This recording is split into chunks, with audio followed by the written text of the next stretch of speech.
Kefkar is located 5 minutes drive from the airport, so when you come to Iceland there will be a person from Kefkar picking you up, driving to the office and you get the car there.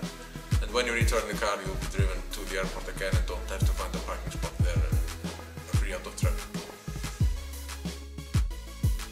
It's hard to describe what is special about Iceland, but in the winter time the Northern Lights is really popular, but always the view and the scenery, people always say it's different to what they know and really like it. So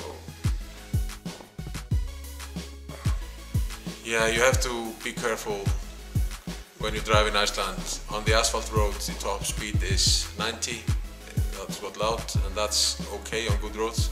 But the gravel roads is allowed to drive 80, and that's much too fast. You will not make it a whole day driving on 80 on the Icelandic gravel roads because they're really bad, so you have to be careful there. The Kefkar is mostly renting out four-wheel drive vehicles, so you can drive on the F-roads in Iceland. A lot of tourists want to see.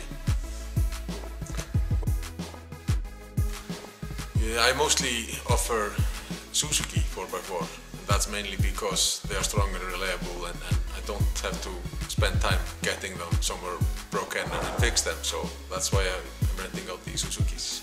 And the Suzuki Grand Vitara is really popular.